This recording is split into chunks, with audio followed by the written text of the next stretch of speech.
एक बार एक बौद्ध भिक्षु और उनके कुछ शिष्य किसी यात्रा पर जा रहे थे। मार्ग लंबा होने के कारण वो लोग एक नदी किनारे कुटिया बनाकर कुछ दिन वहां रुकने का मन बना लेते हैं। उसी नदी के पास एक छोटा सा गांव था।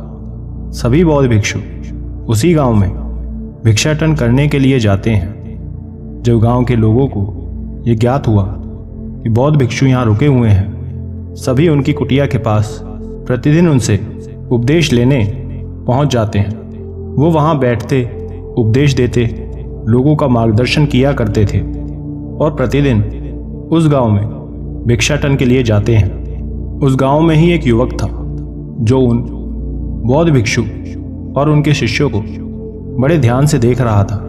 वो उन्हें देखकर सोचता है कि इस सांसारिक जीवन में कुछ नहीं रखा, केवल दुख और चिंता के अलावा। यहाँ हर रोज कोई ना कोई समस्या सामने आकर खड़ी हो जाती है और ना चाहते हुए भी हमें उसका सामना करना पड़ता है।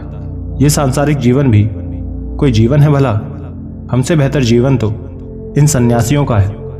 नगर नगर घूमते हैं, भोजन के लिए भिक्षाटन कर पेट भर लेते हैं, कोई परिश्रम नहीं करना पड़ता। यूं ही 4 घर घूम भिक्षाटन मिल जाता है। और तो और एक गुरु के स्थान पर बैठ लोगों को जीवन का महत्व बताते हैं, ज्ञान देते हैं। इनके जीवन में ना तो कोई दुख है ना ही परिश्रम। असली जीवन का आनंद तो ये ले रहे हैं। एक सांसारिक जीवन जीने से बेहतर है कि एक बौद्ध भिक्षु बन जाए, सब कुछ का त्याग करके। ये सब सोच तब अंत में युवक ये निर्णय लेता है कि वो भी एक सन्यासी बनेगा और इस जीवन से मोक्ष प्राप्त करेगा। यही सोच वो अगले दिन उन बौद्ध भिक्षु की कुटिया के पास पहुंच जाता है। उस समय वहां केवल बौद्ध भिक्षु एकांत में बैठकर ध्यान कर रहे होते हैं और उनके सभी भिक्षु भिक्षाटन के लिए गए होते हैं। वो उन्हें यूं अकेले देख उनके पास जाकर उन्हें प्रणाम करता है। बौद्ध भिक्षु उसके आने का कारण पूछते हैं। तब युवक कहता है कि मैं भी इस सांसारिक जीवन का त्याग करके एक भिक्षु बनना चाहता हूँ। मैं सांसारिक जीवन से मुक्ति चाहता हूँ। कृपया कर मुझे अपने संग में शामिल कर अपना शिष्य बना ले। युवक की बात सुन वो उसे स्वयं के संग में रख लेते हैं और कहते हैं कि ठीक है, कल से ही तुम्हारी दीक्षा शुरू हो जाएगी। शाम को जब उनके सभी भिक्षु भिक्षाटन करके लौट आते हैं, तब वो कहते हैं कि कल से तुम भी इनके साथ सारे कार्य करोगे। युवक मान जाता है। अगले दिन से सुबह सुबह ही सूर्योदय होने से पहले सभी शिष्य उठ जाते हैं और उस युवक को भी जगा देते हैं। युवक कहता है कि इतनी सुबह क्यों उठना है? तब शिष्य कहते हैं कि उन्हें इसी समय स्नान कर ध्यान करने बैठना है। युवक उनके साथ उठ जाता है और सबसे पहले कुटिया के बाहर झाड़ू लेकर झाड़ू लगाता है। फिर नदी से पानी भर सब जगह पानी का छिड़काव करता है। उसके बाद सभी शिष्यों के साथ जाकर स्नान करके आता है और उनके साथ ध्यान करने बैठ जाता है।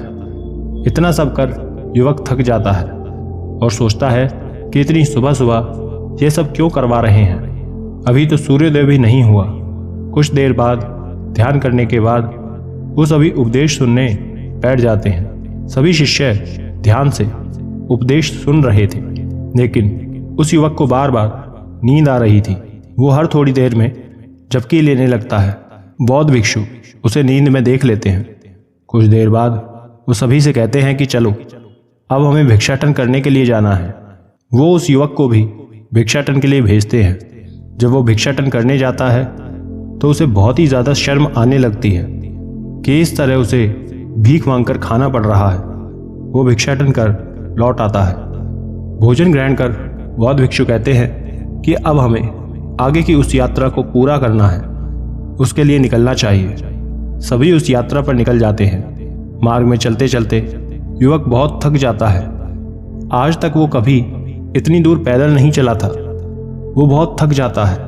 वो बौद्ध भिक्षु से कहीं विश्राम करने के लिए कहता है, किंतु बौद्ध भिक्षु यात्रा जारी रखते हैं। उस नगर में पहुंचते उन्हें शाम हो जाती है। तब वो एक स्थान में रुककर वहीं पर विश्राम करते हैं। युवक बहुत थक जाता है। वो सोचने लगता है कि इससे बेहतर तो उसका सांसारिक जीवन है। वो अपने अनुसार जब चाहे उठ सकता है सो सकता है, जो मन चाहे खा सकता है, जहाँ चाहे जा सकता है। उसका पूरा जीवन उसके नियंत्रण में था। लेकिन यहाँ तो सब कुछ महात्मा के अनुसार है। हर नियमों के अनुसार चलना पड़ रहा है। इनके अनुसार उठो, हर कार्य करो, भिक्षाटन करो, स्वयं भोजन लाओ, जिससे ना मन भरे और पेट भी नहीं भरता। अब इतनी लंबी यात्रा कर बिना कुछ खाए पिए सो जाओ, ये भी कोई जीवन है भला? मैंने तो सोचा था कि एक सन्यासी बन एक सुखपूर्ण जीवन व्यतीत करूंगा, लेकिन ये तो सामान्य जीवन से भी कठिन है। यही सोचते सोचते वो सो जाता है। अगले दिन बौद्ध भिक्षु सभी शिष्यों को उस नगर में अलग अलग दिशा में भिक्षाटन के लिए भेजते हैं। वो युवक भी जाता है, लेकिन कुछ ही देर बाद वो क्रोध में वापस आता है और बौद्ध भिक्षु के समक्ष अपना क्रोध और पात्र रख के कहता है कि मैं भिक्षाटन के लिए नहीं जाऊंगा। यहाँ लोग बहुत बुरी तरह व्यवहार करते हैं, अपशब्द कहते हैं, हमारा अपमान करते हैं। मैं अब से कोई भिक्षाटन नहीं करूंगा। इससे बेहतर तो मेरा सांसारिक जीवन है, जिसमें रहकर मैं सुखपूर्ण तरह से रह सकता हूँ, अपने अनुसार कार्य कर सकता हूँ। लेकिन एक भिक्षा के जीवन में तो बस कठिनाई ही कठिनाई है। सब कुछ आपके नियम अनुसार करना पड़ता है। मैंने तो सोचा था कि एक भिक्षु बन मैं सब चीज़ों से मुक्ति पा लूंगा, एक सुखी जीवन का निर्वाह करूंगा। लेकिन मैं जब से इस संघ से जुड़ा हूँ, केवल झाड़ू लगा रहा हूँ, पानी भर रहा हूँ, भिक्षा मांग रहा हूँ, बस यही सारे कार्य कर रहा हूँ। मैं यहाँ इस जीवन से मोक्ष लेने आया था, ये सब करने नहीं। लेकिन अब मुझे ये नहीं करना है। मुझे इस संघ में ही नहीं रहना, ना भिक्षु बनना है। मेरा सांसारिक जीवन इससे कई गुना बेहतर है, मैं उसी में खुश हूँ। इतना कहकर युवक चुप हो जाता है। उसकी बात सुन बौद्ध भिक्षु कहते हैं कि जीवन एक वैराग्य का जीवन या सांसारिक स्वयं ही परिश्रम करके जीवन जीना होगा। ये तुम्हारी गलतफहमी थी कि एक सांसारिक जीवन में दुख है और सन्यासी के जीवन में सुख। एक भिक्षु भी स्वयं के परिश्रम से कर्तव्य का पालन कर जीवन का निर्वाह करता है। ये जो कार्य तुम भिक्षु बनकर कर रहे हो, ये एक सरल प्रक्रियाएं हैं जो इसलिए बनाई जाती हैं ताकि आप खुद को त्यागना सीख सकें, मगर लोग उन्हें करना नहीं चाहते। तुम एक सन्यासी तभी बन सकते हो जब अपनी हर सुख सुविधा का त्याग कर दो। त्याग ही आपके जीवन को सरल बनाता है। जब तक आप किसी भी तरह के मोह में, लालच से जुड़े रहेंगे, तब तक चाहे सांसारिक हो या फिर सन्यासी, जीवन दुखी ही रहेगा, क्योंकि ये मोह आपको केवल दुख देगा। आपको इन सब का परित्याग करना होगा, इन सब से स्वयं को ऊपर उठाना होगा। बौद्ध भिक्षु की बात सुन युवक का क्रोध शांत हो जाता है और तब वो कहता है कि मैं क्या करूं, मैं स्वयं क्या चाहता हूं नहीं जानता। तब बौद्ध भिक्षु कहते हैं कि तुम स्वयं से पूछो कि तुम क्या चाहते हो। जो भी चुनाव करो, बस उसमें स्वयं को हर तरह से संतुष्ट कर लो। तुम एक सांसारिक जीवन को भी सुख से जी सकते हो, बस स्वयं के भीतर से हर तरह के मोह माया का त्याग कर दो और जो जीवन तुम्हारे सामने है उसे स्वीकार कर दो। अब तुम क्या चुनना चाहते हो ये तुम पर है। ये सुन युवक समझ जाता है कि उसने जल्दबाजी में एक गलत निर्णय लिया। उसकी वास्तविक खुशी सांसारिक जीवन में है। ये वहीं रहकर स्वयं को एक सुखी और खुशहाल जीवन दे सकता है और तब वो भिक्षु बनने का विचार त्याग करने का निर्णय लेता है और बौद्ध भिक्षु से कहता है कि आपने सत्य कहा, मेरा सुख खुशी अलग है। मुझे लगा कि एक भिक्षु बनकर जीवन जीना आसान है, इसमें एक सुखपूर्वक जीवन व्यतीत करना है। लेकिन अब मैं समझ गया हूँ कि व्यक्ति को जीवन के हर पड़ाव से गुजरना पड़ता है, जिसमें उसे परिश्रम मेहनत से आगे बढ़ना पड़ता है। इतना कह वो बौद्ध भिक्षु को उसके मार्गदर्शन करने के लिए आभार प्रकट कर उनका आशीर्वाद लेकर लौट जाता है और पुनः अपना सांसारिक जीवन शुरू कर देता है। एक बार साधु महात्मा किसी नगर में भ्रमण हेतु गए हुए थे। उस नगर में एक व्यक्ति था जो सही तरह से चल नहीं पाता था, क्योंकि उसके पैरों में कुछ समस्या थी। उसके इस बीमारी के कारण गांव के लोग उसे विकलांग कहकर पुकारते थे। उसे हमेशा ये महसूस करवाते कि वो किसी काम का नहीं है, हमेशा उसे नीचा महसूस कराते। कुछ दिन वहां पर रहकर उन महात्मा ने देखा तो उन्हें एहसास हुआ कि इस गांव के लोगों का स्वभाव गलत है और तब उनके मार्गदर्शन हेतु उनकी सभा में उन्हें एक दिन एकत्र करते हैं और सभी को एक कहानी सुनाते हैं। एक गांव में एक किसान और उसकी पत्नी रहती थी। वो अच्छी तरह से अपना जीवन यापन कर रहे थे, लेकिन कुछ समय से किसान को लग रहा था कि उसकी पत्नी में बदलाव आ गया है। वो उसे जब भी कुछ कहता है या बुलाता है वो एक बार में कभी नहीं सुनती। वो जब भी उसे 3-4 बार आवाज़ देता तब जाकर उसकी पत्नी उसे सुनती है। वो काफ़ी समय से ये देख रहा था। पहले तो उसे लगा कि उसकी पत्नी में बदलाव आ रहा है, लेकिन जब वो साथ बैठे रहते, बात करते तो उसका व्यवहार बिल्कुल सामान्य लगता। अब वो और दुविधा में पड़ जाता है। एक दिन वो बाहर आंगन में बैठा हुआ था और उसकी पत्नी रसोई में थी। वो 2-3 बार आवाज़ देकर उसे कहता है, लेकिन उसका कोई जवाब नहीं आता। तब वो रसोई में उसके पास जाकर पुनः उसे वही बात कहता है। तब उसे पत्नी उत्तर तो दे देती है, लेकिन किसान अब और ज़्यादा असमंजस में पड़ जाता है कि ये हो क्या रहा है। वो जब घर से बाहर जाता है तो उसे उसका सबसे परम मित्र मिल जाता है। वो उसे सारी बात बता देता है। ये सुन वो कहता है कि यदि पत्नी का व्यवहार सामान्य है तो शायद उसके कान में कोई समस्या है। हो सकता है उसे कम सुनाई देता है। ये सुन किसान अब ये सोचने लगता है कि इतनी जल्दी उसकी पत्नी को कम सुनाई देने लगा, अब वो उसके साथ कैसे रहेगा। वो घर चला जाता है तो देखता है कि मुख्य द्वार बंद है।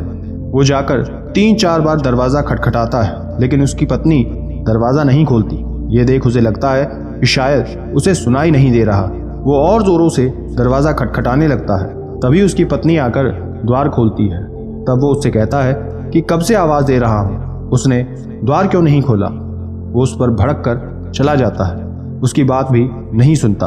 पत्नी कुछ कहती नहीं है और अपने काम में लग जाती है। यहाँ किसान परेशान था। उसे लग रहा था कि अब वो अपनी पत्नी की इस कमी को ठीक कैसे करे। उसे तो दरवाजे तक की आवाज़ सुनाई नहीं दे रही। वो काफ़ी देर तक सोच विचार करता है। तब वो तय करता है कि उसे किसी अच्छी जगह दिखाना चाहिए। किसान पत्नी को कानों के उपचार के लिए ले जाने के लिए जाता है। वो उस समय रसोई में काम कर रही होती है। वो सोचता है कि पहले खाना खा ले फिर जाएंगे। वो बाहर से पत्नी को आवाज़ देता है कि भोजन में क्या बना है। उसे दूर से कुछ जवाब नहीं मिलता। किसान थोड़ा आगे बढ़कर फिर से आवाज़ देता है, लेकिन तब भी उसे कोई उत्तर नहीं मिलता।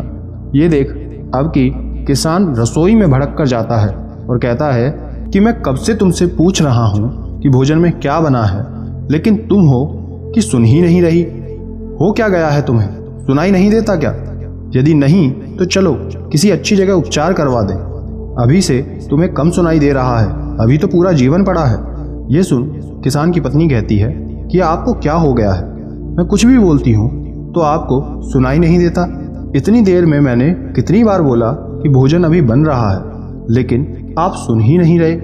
उस समय भी मैं भीतर से कितना आवाज़ दे रही थी कि मैं कुछ काम में लगी हूँ, कुछ देर बाद दरवाज़ा खोलूंगी, लेकिन आप तब भी दरवाज़ा बजा रहे थे। मुझे तो सब सुनाई दे रहा है, लेकिन आप ही मेरी बात नहीं सुन रहे। इतना कह किसान की पत्नी पुनः काम में लग जाती है। लेकिन अब पत्नी का जवाब सुन किसान चुप हो गया था। वो ये सोच में पड़ गया कि यानी उसकी पत्नी तो ठीक है, उसे तो सब सुनाई दे रहा है, वो सबका जवाब भी दे रही है। इसका तो यही अर्थ हुआ कि कमी उसमें नहीं मुझ में है। मुझे ही दूर से कुछ सुनाई नहीं दे रहा और मैं तब से उसमें कमी निकाल रहा था, उसे कोस रहा था, जबकि उसने ऐसा कुछ नहीं किया। और तब किसान को स्वयं की सोच और व्यवहार पर बड़ी शर्मिंदगी होती है। वो कैसे इस तरह का व्यवहार कर सकता है? कमी समस्या तो किसी में भी हो सकती है, लेकिन किसी का ऐसे अपमान करना, उसे बोझ समझना क्योंकि स्वयं हम अच्छे हैं, वो गलत है। और जब उसे स्वयं की कमी का एहसास होता है तब किसान बहुत पछताता है। कहानी के अंत में साधु महात्मा कहते हैं कि आपने इससे क्या सीखा? तब नगर के लोग कहते हैं कि यही कि किसी की कमी पर हंसना नहीं चाहिए, हर किसी में कमी हो सकती है। तब महात्मा पूछते हैं कि फिर आप क्यों ऐसा करते हैं? नगर के लोग कहते हैं कि लेकिन हमने क्या किया? तब साधु महात्मा उस व्यक्ति को स्वयं के पास बुला बैठा लेते हैं और कहते हैं कि आप इनके साथ भी यही करते हैं, आप सभी उन्हें स्वयं के पास से दूर कर देते हैं। देखो ये मेरे साथ बैठे हैं, मुझे तो इनसे कोई समस्या नहीं है। ये देख नगर के लोग कुछ नहीं कहते। तब साधु महात्मा उन्हें समझाते हैं कि हर किसी व्यक्ति में कमी होती है, हमें कभी उसके साथ इस तरह का व्यवहार नहीं करना चाहिए, क्योंकि कब किस में क्या कभी निकल जाए ये तो आप भी नहीं जानते। कई बार हमारे जीवन में ऐसा होता है जब हम सामने वाले को इस प्रकार से देखते हैं जैसे उसमें कोई भारी कमी या फिर ऐब हो, जबकि हम खुद ही किसी न किसी कमजोरी या दुर्गुण से ग्रस्त हैं। इसलिए इस तरह का व्यवहार करना हर तरह से अनुचित है। व्यक्ति के भीतर का अति विश्वास अक्सर उसे डुबो देता है और इस तरह का व्यवहार कर कि सामने वाले में कमी है आप में नहीं, ये आपके लिए और पतन का कारण है। दूसरे में कमी निकालने से पहले स्वयं में देखें कि आप में क्या है। साधु महात्मा की ये बात सुन नगर के लोग बहुत लज्जित होते हैं और अपनी भूल के लिए क्षमा मांगते हैं। वो व्यक्ति उसके लिए इतना करने पर साधु महात्मा का आभार प्रकट करता है। आशा करते हैं आप भी इस सीख को समझे होंगे। धन्यवाद।